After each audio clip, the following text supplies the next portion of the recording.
Labdien! Vārds uzņēmējiem šodien dos jums iespēju būt klāt akciju sabiedrības Grindex jaunās kvalitātes kontroles laboratorijas atklāšanā. Tajā bez uzņēmuma vadības, sadarbības partneriem un citiem viesiem klāt bija arī mūsu ministru prezidente Laimdota Straujuma. Grindex tā ir Latvijas brands, kas ir zināms ne tikai Latvijā. Un tas ir lielākais uzņēmums Baltijā zāļu ražošanā. Un man tiešām prieks, ka arvien jaunas ražotnes tiek atvērtas Grindex ietvaros. Šodien kā reize es nokavējos, jo bija tikšanās ar reģionālo komisāru Hāna kungu. Mēs runājam par nākošo fondu periodu, struktūru fondu periodu. Cik man ir informācija, arī Grindex ir viens no aktīvākajiem fondu izmantotājiem. Vairāk 10 miljoni ir no Eiropas Savienības fondiem. Un manuprāt, tas ir labs piemērs, kā ieguldīt naudu, lai tas nestu attīstību. Akciju sabiedrības Grindex jaunās kvalitātes kontroles laboratorijas projekta mērķis ir palielināt mikrobioloģisko un citu analīžu jaudas. Tas nav lēts prieks. Kopējās projekta investīcijas ir 2,6 miljoni eiro, no tiem 2,2 miljoni būvniecībai un 400 000 eiro laboratorijas iekārtām un aprīkojumam. No man ieiešana šajā rūpnīcā mēs ieguldījām 70 miljonu eiro, lai zinātu. 70. Lipmans nevienreiz nepaņem peļņu, kas bija peļņa. Es atnācu, tev vispār bija zaudējumi. 10 miljoni, vairāk par 10 miljoniem. Un apgrozījums bija tikai 11 miljoni, tūp 11 miljoni latus, protams. Šodien 130 miljoni eiro. Nu, tas ir vairāk par 100 miljoni. 10 karšojam mēs. Un mums jau daudzus gados iet peļņa. Pagājušajā gadā mums bija peļņa 9,6 miljoni, aizpagājušajā gadā mums bija 9,8 miljoni. Pagaidām tā nauda viss gāja uz attīstīšanu. Nu, šogad mēs domājam, es nezinu, bet es domāju, pienāca tas laiks, kad jāmaksā akcionāram dividendus. Citādā padomās, ka es to naudu sev visu grūžu iekšā. Tāpēc, ka mēs jau daudz ko ieguldījām, es domāju, nav tik maz 70 miljonu eiro. Pienāca laiks, kad dot kaut kādu daļu. Es nesaku, ka visu peļņu atdot akcionāriem, bet kaut kādu daļu jāmaksā. Kvalitātes kontroles laboratorijas kopējā platība ir gandrīz 1700 kvadrātmetru. Tajā uzstādīta moderna automātiskā vadības sistēma, kas kontrolē mikroklimatu telpās, inženiertehnisko sistēmu darbību, kā arī regulē citus procesus un ievērojami ekonomē energoresursus. Šeit ikdienu strādās vairāk nekā 60 uzņēmuma laboratorijas darbinieki. Grindex attīstībai tas dos to, ka faktiski mēs ne tikai atbilstam šodienas mūsu produkciju, gan pēc darbības, gan pēc produkcijas zāļu kvalitātes, kas ir milzīga atbildība. Bet mēs esam ieskatījušies vismaz 5 gadus uz priekšu. Līdz ar to mēs ne tikai varēsim garantēt savu zāļu kvalitāti, drošību un efektivitāti, mēs šo kā pakalpojumu varēsim piedāvāt citiem, kuriem varbūt nav tik augsta līmeņa laboratorijas šodien, bet būs pēc kāda laika, par to es nešaubos, tāpēc mūsu nozara Latvijā tik labi arī attīstās. Līdz ar to daļēji vismaz atpelnīt investīcijas, parādīt citiem arī savu varēšanu, piesaistīt papildus klientus. Pagājušajā gadā mēs to sākām, mēs sapratām, ka šāda veida pakalpojumi, kas ir saistīti ar produkcijas kvalitāti, ir pieprasīti, tā kā tā ir vēl viena biznesa attīstības iespēja. Paplašinot kvalitātes kontroles iespējas, Grindex sniegs analītiskos pakalpojumus arī citiem Latvijas un ārzemju uzņēmumiem. Tablešu, kapsulu, ziežu, gēlu, sīrupu, injekciju analīzes, aktīvo farmaceitisko vielu izpēti, kā arī tehnoloģiju un tīrīšanas validācijai nepieciešamās analīzes. Bez tam nodrošinās arī farmācijas produktu sēriju kontroli un izlaišanu Eiropas Savienības un NVS valstīm. Daudzas no kvalitātes prasībām, kas ir saistītas, ja mēs runājam par mikrobioloģiju, piemēram, par sterilitāti, ir stipri līdzīgas, vienādas daudziem produktiem. Vienāda veida kvalitātes noteikšanas metožu ieviešana ar citiem pasaules vadošajiem ražotājiem ļauj mums mūsu produkciju salīdzināt ar konkurentu produkciju, pārņemt labāko pieredzi, atrast varbūt kaut ko, kā mēs varam būt labāki, pievilcīgāki, kas atkal palīdz attīstīt biznesu.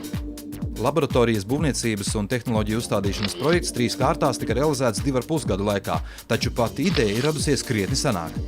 Šis jautājums jau pacēlās tajā laikā, kad es atnācu uz rūpniecību. Tas nozīmē, ka kaut kur 7 gadi atpakaļ, 7, 8 gadi. Tas bija tiešām nepieciešams priekš jauniem produktiem īpaši. Un tad mēs visu to darījām pēc plānas. Pirmkārt, mums bija uzcelta jauna ražotne. Jūs ziniet, mēs uzbūvējam gan tablešu ražošana, gan kapsulu ražošana, pavisam jaunu korpusu, pavisam jaunu iekārtas. Tagad mēs varam ražot pārpa 1,5 miljārdu tablešu gadā. Tad mēs uzbūvējam laboratoriju, viena no labākajām Eiropā, bija vācieši, amerikāņi, bija sajūsma no tāda laboratorija. Tad mēs uzbūvējam attīrīšanu kompleksu ļoti labu un tiešām arī tādu. Es domāju, ka vienīgais ir mūsu reģiona skaita Krievija, tur arī viņam tāda nav. Un tad pienāca tas brīdis, ka mēs joprojām katru gadu vairāk un vairāk pieskaramies pie jauniem zāļiem, un tas bija jau nepieciešams šodien. Tāpēc mēs pieņēmām lēmumu uzbūvēt šo laboratoriju. Visos šajos projektos ļoti intensīvi piedalās mūsu speciālisti, kuri zina zāļu ražošanas tehnoloģijas, kuri zina ideoloģiju, kuri saprot zāļu izstrādes, radīšanas, ražošanas un nodošanas, atbildīgas nodošanas pacientiem filozofiju. Ja? Bez šī jūs varat uzbūvēt māju, jūs varat aprīkot viņu ar visjaunākām iekārtām, bet ja nav šīs attieksmes un milzīgās atbildības, tad tas rezultāts būs formāls. Un kurš gan no pacientiem visā pasaulē grib formālu attieksmi pret sevi? Ražojot vai veicot jebkuru darbiņu, tev galā jau jāredz tas cilvēks, kuram ir vajadzīga tava palīdzība, priekš kura tu te esi. Tad tas rezultāts ir un tad tā sapratne. Tas nav viegli. Ieguvumi būs ļoti lieli. Mēs tagad esam kaut kādā veidā neatkarīgi. Agrāk mums bija jāsūt tur kompāniju meklēt, un kas mums to izdarīs. Un tagad mēs paši varam visu to tad izpētīt un izanalizēt. Un tas ir ļoti svarīgi. Pirmkārt, tas būs ekonomija no līdzekļiem. Otrakārt, mēs varam vairāk piesaistīt jaunus produktus.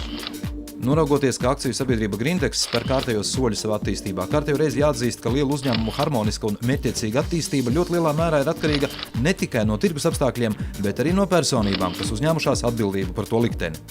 90. gados es varēju nodarboties ar jebkuru biznesu. Pirkt, pārdot, nekustamo īpašumu, vēl kaut ko. Bet man vienmēr pēc sirds bija ražotne. Tāpēc, ka es izgāju visu etapu dzīvi ražošanā. Bija pa meistaru, bija pa cehu priekšnieku, un man tas viss zināms. Un pie tam izglītība man ir augstākā izglītība, un arī man ir kā ekonomists un profesionāls ekonomists. Un tāpēc man tas ir interesi. Un pirmo reizi es to pierādīju, kā jūs zināt, tā metalurga, kad neviens neticēja, ka metalurga var pacelt. Neviens neticēja, par ko es dabūju 3 zvaigžņu ordeni. Otrais pierādīja, kad mēs dabūjam pasaules čempionātu hokejam, kad 99% iedzīvotāji neticēja un ko tikai nerakstīja par mani, ka es esmu pārstāv Benders, ka esmu māni, ka tas ir priekš biznesa, kad nekāda maza valstiņa nevar novest tādu lielu pasākumu kā pasaules čempionātu. Pat neticēja premjeras tajā laikā. Man nav kauns to pateikt, Andris Bērziņš, es viņu ļoti cienu, viņš man tā draudzīgi, bet viņš arī man pateica, ko tu, Kiro, tu vairāk man par to hokeju nenāc, un tu skaties, kas notiek, viss raksts tādu negatīvu, televīzija, tur tev grib no amata noņemt nost un tā, un ko, nē, ja tu gribi, taisi to hokeju, ja negribi, tad netaini. Es biju šokais, protams, bet es sev gribēju pierādīt, personīgi sev, ka to var izdarīt. Un redziet, mēs izdarījām. Un, kas attiecās uz Grindex, es Grindex, ziniet, man tā dzīve tāda, piespied kaut ko domāt, darīt un kaut ko iegādāties, tāpēc, ka es sapratu, ka ar maniem bijušiem partneriem metalurgā es vairāk nevarēšu strādāt. Tāpēc, kā negodīgiem cilvēkiem es nekad nebiju saistīts un paldies Dievam, man nebija to jādara nekādu mūžam. Un tāpēc es nopirku akcijas Grindeksa gandrīz kontrolu pakaļ. Kad es iegāju Grindeksa, tad es sapratu, ka daudz būs jāstrādā, tāpēc, ka Grindeks apgrozījums bija tikai kaut kur tuvu pie 11 miljonu latu. Bija parāds vairāk par 10 miljoniem latu. Parādi bija bankam, tad visā.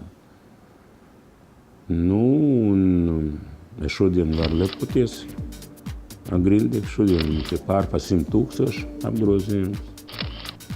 Un mēs jau daudzus gadus dabūjām peļņu. Pagājušajā gadā bija gandrīz par 10 miljoni. Es domāju, ka visi ir apmierināti. Es domāju, ka vidēji alga mums arī viens no lielākajiem Latvijā darbiniekiem. Un mēs turpinām attīstīties. Plāns ir projekts. Tas ir ļoti normāli. Šobrīd Grindeks produkciju importē 59 valstis, kuru aizceļo 95% no kopējā saražoto medikamentu apjoma. Mildronāts ir gan Grindeks, gan arī Latvijas zinātnieku lepnums, un nostiprinoties zinātniskās izpētes un analīzes bāzē, ir cerības uz aizvien jaunu cilvēku veselības uzlabošanai un slimību sekmīgai ārstēšanai noderīgu preparātu rašanos.